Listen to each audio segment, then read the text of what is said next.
To all my dear students, class 9 का second chapter है हमारा बहुपद पॉलिनॉमियल्स। इससे जो लास्ट वीडियो है हमारा, उसमें पूरा कॉन्सेप्ट मैंने आपको पढ़ाया हुआ है। अब एक्सरसाइज लगाते हैं।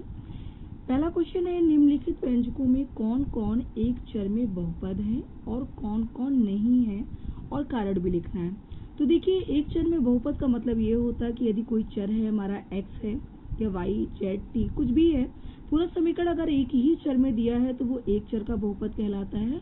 और बहुपद के लिए कंडीशन ये होती है कि जो हमारा चर है उसकी घातें पूर्ण होनी चाहिए।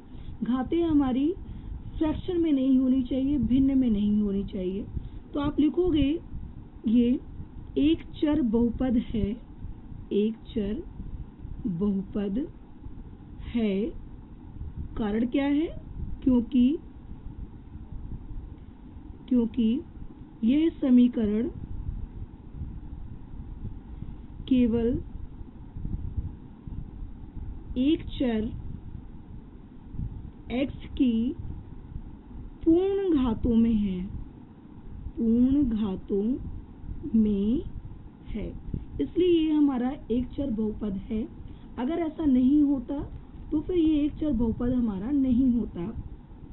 अगर हम इसकी बात करते हैं तो देखिए, y की पावर 2 है, y स्क्वायर है, और यहाँ पे दो टर्म है। अगर हम पद की बात करें तो यहाँ दो पद हैं, पर अगर बात करें चर की तो एक ही चर है। तो इसका भी यही होगा कि ये भी एक चर बहुपद है, क्योंकि यह समीकरण केवल एक चर y की पूर्ण घातों में है। क्योंकि समीकरण हमारा y में है तो ये कैसा होगा? y की पूर्ण घातों में है। इस वाले में भी हमारा स्टेटमेंट यही होगा, यह एक चर बहुपद है क्योंकि एक चर हमारा पास लिख लेंगे हम कि एक चर बहुपद है क्योंकि इसमें एक ही चर है हमारा।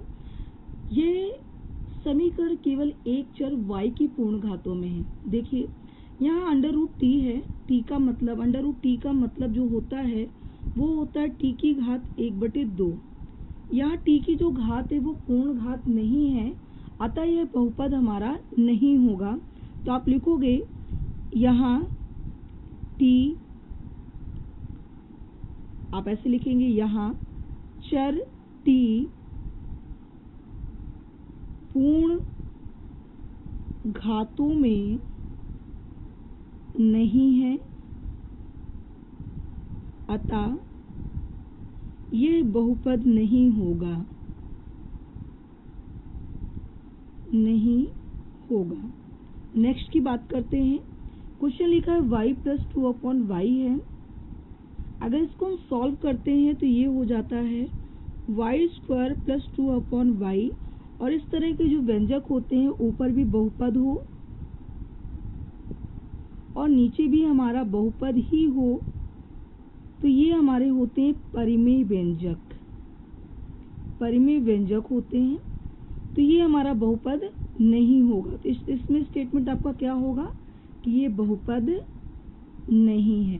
बात यहाँ एक चर की नहीं हो रही, बात इस चीज की है कि ये बहुपद है कि नहीं है। तो ये बहुपद नहीं है।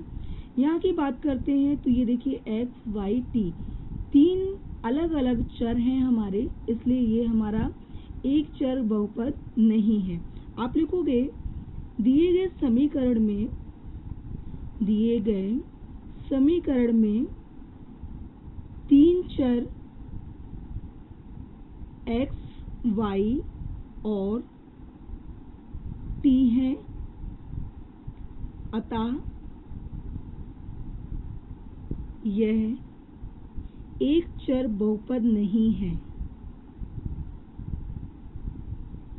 एक चर बहुपद नहीं है।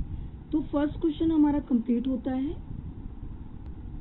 सेकेंड नंबर क्वेश्चन है हमारा, निम्नलिखित में से प्रत्येक में x² का गुणांक बताना। देखिए, गुणांक क्या होता है? जो भी जिसका गुणांक पूछा जाता है तो उसके साथ में जो भी हमारी कांस्टेंट वैल्यू होती है वो उसका गुणांक होती है। तो यहाँ देखिए x² के साथ में क्या है? 1 है। तो x² का गुणांक कितना हो जाएगा? x² का गुणांक, x² का जो गुणांक होगा वो होगा 1। यहाँ की बात करते हैं, यहाँ पे x² का गुणांक कितना होगा? यहाँ पे माइनस का लिखा है x², इसलिए यहाँ पे इसका गुणांक कितना होगा? -1 होगा। एक्स स्क्वायर का गुणांक पूछा है तो एक्स स्क्वायर के साथ में जो भी कांस्टेंट टर्म होता है वो हमारा होता है गुणांक। तो इस वाले क्वेश्चन में होगा एक्स स्क्वायर का गुणांक कितना होगा, π/2 होगा। यहाँ पर x का गुणांक क्या होगा, तो x का गुणांक जो होगा वो होगा √2। इस तरीके से ये क्वेश्चन भी सॉल्व हो गया। थर्ड क्वेश्चन है हमारा 35 घात के द्विपद का, जिसमें दो पद हो और घात कितनी होनी चाहिए, 35 होनी चाहिए, और 100 घात के एक पदी का एक उदाहरण दे रहा है। तो देखिए 35 घात के द्विपद, इसका मतलब ये होगा कि इसकी अधिकतम घात कितनी होनी चाहिए, 35। तो हमने कोई भी एक चर लिया है x की पावर में और दो पद होने चाहिए। तो दो पद में तो आप यहाँ पे कुछ भी लिख सकते हैं, आप चाहो तो यहाँ पे कोई नंबर लिख लो। चलिए मैंने यहाँ पे 50 लिख लिया है। तो ये देखिए दो पद भी हो गए, दो पद हैं तो ये द्विपदी हो गया, और अधिकतम घात कितनी 35 है, तो ये 35 घात का द्विपद है। और 100 घात का एक पदी लिखना है, तो देखिए 100 घात का एक पदी बहुपद क्या हो जाएगा, सीधी सी बात है, आप यहाँ y ले लो तो y की पावर 100 ले लिया हमने, तो ये क्या हो गया, एक ही हमारा चर है और इसकी घात कितनी है 100 है, और ये एक पदी है, इसमें मैंने एक ही पद लिया तो ये एक पदी हो गया। इसी तरीके से आप कुछ भी ले सकते हैं, यहाँ पे x भी ले सकते हैं, t भी ले सकते हैं। तो ये क्या होगा, 100 घात का एक पदी बहुपद होगा। क्वेश्चन नंबर 4 है हमारा, प्रत्येक बहुपदों में से प्रत्येक बहुपद की घात बतानी है। किसी भी बहुपद की घात हमारे उस समीकरण की अधिकतम पावर होती है, अधिकतम घात होती है। देखिए पहला बहुपद है हमारा 5x³ + 4x² + 7x है। देखिए इसमें मैक्सिमम पावर कितनी, अधिकतम घात कितनी है, 3 है। तो इस बहुपद की घात कितनी हो जाएगी, बहुपद की घात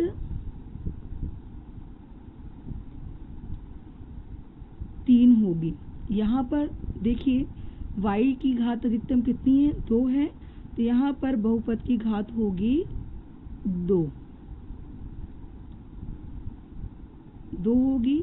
यहाँ पर देखिए इस बहुपद की घात कितनी होगी, बहुपद की घात 1 होगी। और यहाँ देखिए कांस्टेंट नंबर है, कोई भी हमारा इसमें चर नहीं है। अगर चर नहीं है तो इसका मतलब क्या है कि कोई भी चर है उसकी घात कितनी है, 0 लिख देंगे। क्या लिख देंगे इसको हम, इस बहुपद की घात 0 है। तो आप इसको लिख सकते हो कि बहुपद की घात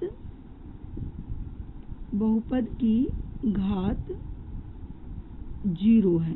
इसको आप ऐसे तो लिख ही सकते हो 3x की घात 0, क्योंकि x की घात 0 का मान कितना होता है, 1 होता है। तो 3 × 1 लिखोगे तो 3 ही होगा। तो इस बहुपद की घात कितनी है, 0 है। नेक्स्ट क्वेश्चन है हमारा 5th नंबर, बताइए कि निम्नलिखित बहुपदों में कौन कौन बहुपद रैखिक हैं, कौन कौन द्विघाती हैं और कौन सी त्रिघाती हैं। मैंने आपको समझाया हुआ है, इससे जो लास्ट वीडियो है मेरा, मैंने उसमें बताया है कि जिस बहुपद की अधिकतम घात 1 होती है वो रैखिक बहुपद होते हैं, जिनमें 2 होती है वो द्विघाती होती है, और जिनमें 3 होती है वो त्रिघाती होते हैं। इस बहुपद की अधिकतम घात 2 है, तो ये कैसा बहुपद होगा, द्विघाती बहुपद होगा। तो आप लिखोगे बहुपद की घात 2 है, अतः यह द्विघाती बहुपद है। आप ऐसे ही लिखेंगे, द्विघाती बहुपद है। इसमें बहुपद की घात कितनी है, बहुपद की घात है 3, अतः ये कैसा व्यंजक होगा, अतः यह है त्रिघाती, क्योंकि इसकी अधिकतम घात 3 है, तो ये त्रिघाती बहुपद है। इसकी बात करते हैं तो ये देखिए इसकी अधिकतम घात 2 है, तो इसका ये बहुपद कैसा होगा, द्विघाती बहुपद होगा। तो इसमें भी आप यही लिखेंगे, बहुपद की घात 2 है, अतः यह द्विघाती बहुपद है।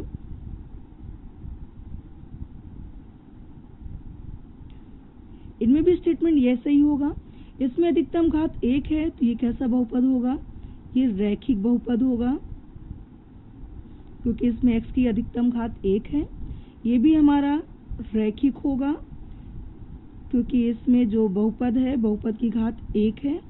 इसमें बहुपद की घात 2 है, तो ये कैसा बहुपद होगा?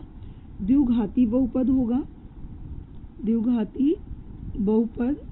और इसमें अधिकतम घात 3 है, तो ये हमारा होगा त्रिघाती बहुपद होगा। ये कैसा बहुपद होगा? त्रिघाती बहुपद होगा।